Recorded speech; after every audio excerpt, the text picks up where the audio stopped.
Good morning student. Now continuing your chapter number 2 micro organism and viruses. इसका next topic है हमारा कि disease causing micro organism and viruses in human causing.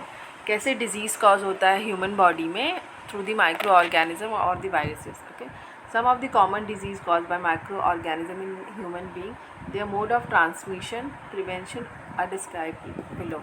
Okay, modes of transmission मतलब transmission आपने पढ़ा है जिसको communicable मतलब डायरेक्ट और इनडायरेक्ट डिजीज़ के थ्रू होता है. ओके, तो disease causative micro organism transmission and general preventive measure. इसका क्या क्या है? कोलेरा आप सबने सुना है, ये बैक्टीरिया के थ्रू होता है, कॉज होता है. ठीक है. एंड दी वाटर और फूड, जैसे आपने गंदा पानी और फूड ले लिया हो तो आपको बैक्टीरिया मतलब जो इसके बैक्टीरिया हैं उससे क्या होता है आपकी बॉडी में कोलेरा हो जाता है. Okay, do not allow dirt water और dust to accumulate the now accumulate is your surrounding. मतलब आपको जब भी आपको कोलेरा होता है ना तो आपको उस टाइम पे अपने आसपास में साफ़ सफाई रखना चाहिए, आपको साफ़ पानी पीना चाहिए. ठीक है, डस्ट को अपने सराउंडिंग में नहीं फैलने देना चाहिए. ठीक है. ट्यूबरक्लोसिस, उससे क्या किससे होता है? ये बैक्टीरिया से थ्रू दी एयर के ट्रांसमिशन से होता है. उसके लिए हमें क्या करना चाहिए? Immunization with BCG vaccine. इसलिए हमें BCG वैक्सीन लगवाना चाहिए जिससे हमारी इम्यूनिटी बहुत स्ट्रांग हो जाएगी. टाइफाइड बैक्टीरिया से होता है, वाटर एंड एयर के थ्रू होता है. Human waste and other excreted should be dispose of in the pit far away from the water source and the covered with sand. जो ये हार्मफुल जो ह्यूमन के वेस्ट मटेरियल्स होते हैं जो कि एक्सक्रिएट होता है लाइक ठीक है, तो उसको हमें ना या तो पानी से दूर फेंकना चाहिए. ठीक है, और उसको या नहीं तो फिर हमें अच्छे से मिट्टी से कवर करना चाहिए. ओके. कॉमन कोल्ड, जो कॉमन कोल्ड होता है वायरस होता है एक तरह का और ये एयर के थ्रू होता है. Keep away from the patient के अगर आसपास आप रहते हो तो आपको डेफिनेटली कोल्ड हो जाएगा, इसलिए आपको दूर रहना है उनसे. Now prevention of disease cause by micro organism and viruses. अब हमें कैसे बचाव करना चाहिए? There are 4 ways to protect ourselves against the disease cause by micro organism. मतलब ये 4 तरीके हैं जिससे हमको अपने आप को हम बचा सकते हैं. By taking proper medicine to kill the disease causing microbes. हमें प्रॉपर मेडिसिन लेना चाहिए जिससे कि कोई भी माइक्रो ऑर्गेनिज्म माइक्रोब्स हमारे बॉडी में एंटर ना कर पाए. By killing the carriers of the disease causing microbes. और हमें जो हमारे अंदर मतलब हमें एक बूस्टर डोज लेना चाहिए जिसकी वजह से हमारे अंदर के इम्यूनिटी स्ट्रांग हो और वो उनसे फाइट कर सकें. By preventing the growth of microbes around our house. हमें अपने आसपास में जितने भी माइक्रोब्स हैं उसको हटाना चाहिए अपने घर के आसपास में. ठीक है. Preventing by protecting the food from contaminated. और फूड को हमें बचाना चाहिए बिफोर दे आर कंटामिनेटेड, उनके ख़राब होने से पहले. The following suggestion may prove helpful in the preservation of disease cause by micro organism. Maintain your personal hygiene by taking bath daily, wearing clean clothes etcetera. अपने आप को हमें साफ़ सुथरा रखने के लिए डिज़ीज़ से दूर रहने के लिए हमें क्या करना चाहिए? डेली नहाना चाहिए, अच्छे क्लोथ्स क्लीन क्लोथ्स पहनने चाहिए. ठीक है. Keep your house and the surrounding area clean. अपने घर के आसपास की चीज़ों घर को और आसपास के घर की चीज़ों साफ़ रखना चाहिए. Keep your domestic garbage in the garbage been with a lead. और जो हमारे डोमेस्टिक गार्बेज होते हैं मतलब जो गंदगी होती है किचन से जो निकलते हैं उनको हमें डस्टबिन में डालना चाहिए. वो भी ऐसे डस्टबिन, ओपन वाले डस्टबिन में नहीं जिसके ढक्कन हो उसमें. Do not let the garbage kitchen waste etcetera and the sewage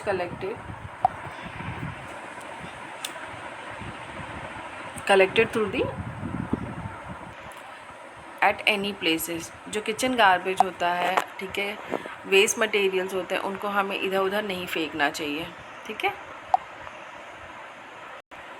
disease causing micro organism and viruses in animals. अभी तक हम लोग ह्यूमन के बारे में पढ़ रहे थे. Now we are coming to the animals. अब एनिमल से कैसे होता है ये डिजीज़ का? Animal also suffer from the disease. Animal जो होते हैं वो भी डिजीज़ से सफ़र हो जाते हैं. Disease of dairy milk are broadly classified into the following categories: parasite, infectious and non-infectious. ठीक है, तो जो एनिमल होते हैं वो भी इफ़ेक्ट करते हैं डिज़ीज़ से, ठीक है, वो भी सफ़र होते हैं. तो ये 3 पॉइंट है: parasite, infectious and non infection.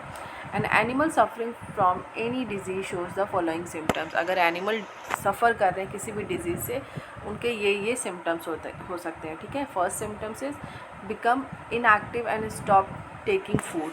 वो इनएक्टिव हो जाएंगे, मतलब वो जैसे कोई भी हरकत कर रहे हैं वो नहीं करेंगे और खाना लेना बंद कर देंगे. सेकंड क्या है? Watering in eyes and excessive secretion of सलीवा. उनके आँखों में पानी आने लगेगा और ज़्यादा मात्रा में सलीवा उनके मुंह से निकलेगा. Okay. It's milk yield, egg laying and working capacity get destructively reduce. जो एनिमल इन्फेक्टेड हो जाते हैं मतलब डिज़ीज़ से, वो एक मिल्क ख़राब देंगे, ठीक है, एग लाइंग हो जाएंगे, मतलब एग नहीं आएगा. ओके. और उनकी वर्किंग कैपेसिटी रिड्यूस हो जाएगी. Right. Parasite get their food from the body of the animal and make its weaken. Parasites होते हैं जो वो बॉडी में एंटर करके एनिमल के बॉडी को बहुत वीक बनाती हैं. पैरासाइट्स में भी 2 टाइप्स, एक्सटर्नल और इंटरनल. ओके. जो पैरासाइट्स होते हैं वो भी एक तरह का डिजीज़ है. तो वो एक्सटर्नली कैसे आता है और इंटरनली देखिए. External parasites live on the skin and mainly cause skin disease.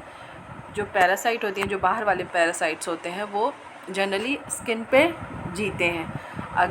अगर वो स्किन पे पैदा हो गए तो इसका मतलब आपको स्किन डिजीज़ हो गया. आई मीन एनिमल को स्किन डिजीज़ हो गया. Internal parasite such as worm lives in stomach and intestine. जो इंटरनली पैरासाइट्स होते हैं वो एंटर करके बॉडी में स्टमक और इंटेस्टाइन को ख़राब करते हैं. ठीक है. Now next topic, symptoms of foot and mouth disease. अब पैर में जो डिज़ीज़ हो रहे हैं और माउथ डिजीज़, उसके क्या सिम्टम्स होते हैं एनिमल में. Animal suffering from foot and mouth disease shows the following symptoms. Excessive salivations, मतलब उनको मुंह अगर माउथ डिजीज़ हो जाता है तो बहुत ज़्यादा वो सेलिवेट करते हैं. Okay. Reddish granules around the foot and mouth of the cattle. जो कैटल होते हैं उनके रेडिश ग्रैनुअल्स हो जाते हैं फुट में, मतलब आपको लाल कलर का पूरा उसके पैर के आसपास दिखेगा. और उनके माउथ में, जो कैटल के माउथ में होते हैं, वो भी ज़्यादा रेड से हो जाते हैं. ठीक है. Prevention of disease in animal. अब एनिमल में जो मतलब उसको कैसे बचाया जा सकता है. Disease in animal can be prevented by following suggestion given below. उसको मतलब ये जो इनको डिज़ीज़ हो रहे हैं उससे बचने के लिए कुछ पॉइंट्स गिवन है. ठीक है. जैसे प्रॉपर सैनिटाइजेशन, हमें प्रॉपर तरीके से सैनिटाइज़ करना चाहिए उनके एरिया को. डाइट कंट्रोल, उनके कंट्रोल जो उनकी डाइट होती है बेसिकली उनको कंट्रोल करना पड़ेगा. प्रॉपर रेस्ट, उन्हें प्रॉपर रेस्ट दिलाना पड़ेगा. Use veterinary services for diagnosis and treating the disease. ठीक है. उन्हें अच्छे से डॉक्टर को दिखाना पड़ेगा, डायग्नोसिस कराना पड़ेगा. ठीक है. एक्सेसिव वैक्सीनेशन, उनको वैक्सीनेशन भी देना पड़ेगा. Right. Now next topic, disease causing micro organism and viruses in plant. अभी तक हमने human, animal, now come to the plant. अब हम प्लांट के बारे में पढ़ेंगे. Many micro organism cause disease in plant such as wheat, rice, potato, sugar cane, orange, apple and cotton. And the crop disease are transmitted through seeds, air and soil. जो crop disease होते हैं वो transmit होते हैं, मतलब किसके through? Seed के through. अगर सीड आपका ख़राब है, अगर एक सीड ख़राब है तो दूसरा भी ख़राब हो जाएगा. Through the air and the soil, अगर आपकी मिट्टी ख़राब है, ठीक है, तो उसकी वजह से भी हो जाता है ये आपका जो माइक्रो ऑर्गेनिज्म है, disease causing in plant. Okay. Some plant disease are and the micro organism causing them are list below. यहाँ पे है प्लांट डिजीज़. रस्ट हो सकता है, जंग लग सकता है, जैसे wheat. Micro organism causing the disease fungi and the air and seeds. ये इसका मोड ऑफ ट्रांसमिशन है, एयर और सीड्स के थ्रू रस्ट पड़ सकता है. Smooth, wheat, fungi and air seeds. Okay. Now next topic, food poisoning. food, if not stored properly, gets spoiled due to action of enzymes present in it or due to growth of bacteria, fungi. अगर हम food को अच्छे से store नहीं करते इन a proper way, तो हमारे जो फूड है उसमें बैक्टीरिया और फंगस लग सकते हैं. These bacteria and fungi multiple fast in warm and the humid conditions by digestion the nutritions of the food and they spoil the food. अगर जैसे हम इसको बाहर में छोड़ दिए, ठीक है, बहुत गर्मी है, ह्यूमिडिटी है, तो डेफिनेटली आपके जो फूड हैं वो ख़राब हो जाएंगे. इसीलिए हम लोग ज़्यादातर गर्मियों में फ्रिज का इस्तेमाल करते हैं. अगर आपका कुछ भी खाना बच जाए तो आप फ्रिज में you can store it. Okay. Sometimes these growing microbes produces toxin. अगर बहुत ज़्यादा मात्रा में माइक्रोब्स ग्रो हो जाते हैं तो वो क्या प्रोड्यूस करते हैं? Toxins.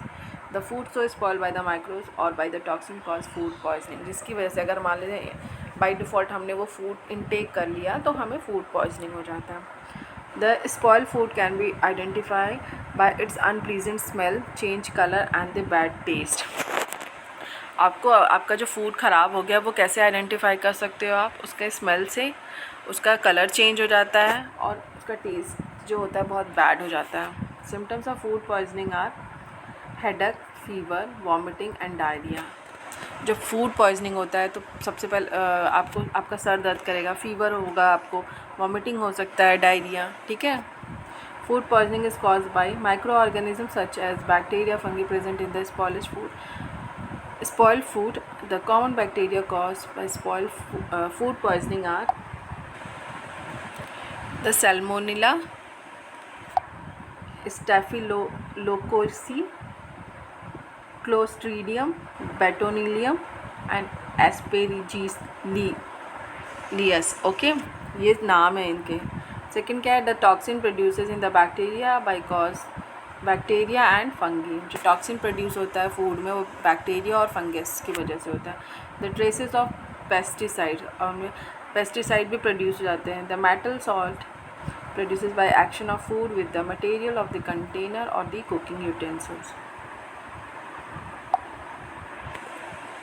Now the main and the last topic of this chapter is the food preservation. Food को प्रिजर्व करने के लिए हमें क्या क्या करना चाहिए. ठीक है. इसके बहुत सारे पॉइंट्स हैं. लाइक देखिए आप, कूलिंग इफेक्ट. हम अगर उसको कूल में रखते हैं, ठंडी जगह में रखते हैं, तो हमारा फूड कभी नहीं ख़राब होगा. ठीक है. The process by which spoilage of perishable food is prevented using chemical or the physical method is called the food preservation. Food preserve करने के लिए हमारे पास एक जो प्रोसेस है, या फिर हम उसको केमिकल और फिज़िकल मेथड के थ्रू अपने फूड को प्रिजर्व कर सकते हैं. The most common method use for the food preservation are describe below. First point is by cooling. ठीक है. कूलिंग एक बहुत अच्छा तरीका है जिसकी वजह से हम अपने फूड को बचा सकते हैं. Right. By cooling the spoilage of food such as a vegetable, meats, fruits, boiled fruits, curd, cook food can be prevented by keeping them at a low temperature in refrigerator और deep freezer. अगर हम refrigerator में अपने food को रखते हैं तो we can definitely safe our food. Now next topic by heating और cooling treatment through the pasteurization. Okay. A French scientist Louis Pasteur develop a method of food preservation. This method called the pasteurization was develop for the preserving milk. जब milk को अगर आप high मतलब ज़्यादा flow पे जब उसको गर्म करते हो, बॉयल आता है उसमें, तो उसकी वजह से भी आपका दूध ख़राब नहीं होगा. ठीक है. एक ये भी मेथड होता है पेस्चराइजेशन का मेथड. ठीक है. ये मिल्क को बेसिकली सेफ़ रखने के लिए होता है. बाय डिहाइड्रेशन, जो आपका नेक्स्ट टॉपिक है, डिहाइड्रेशन. और बाय डिहाइड्रेशन, ठीक है, removal of water from fruits and vegetables is called the dehydration. Fruits भी देखते हैं आप कभी कभी ख़राब हो जाते हैं, तो फ्रूट्स और वेजिटेबल्स से पानी को निकाल देंगे तो हमारे फ्रूट्स और वेजिटेबल्स ख़राब नहीं होंगे. ओके. नेक्स्ट है बाय यूजिंग सॉल्ट और शुगर. ये प्रोसेस बेसिकली अचार के लिए यूज़ किया जाता है. The presence of high concentration of salt 15 to 18% remove water from the food material. This retard the bacteria growth to prevent food spoilage. ये भी जो हम लोग बहुत ज़्यादा मात्रा में सॉल्ट का यूज़ करते हैं ना, जैसे हमने अचार बनाया तो हमारा अचार कभी नहीं ख़राब होता, बहुत लंबे समय तक चलता है. Next topic by using oil and vinegar.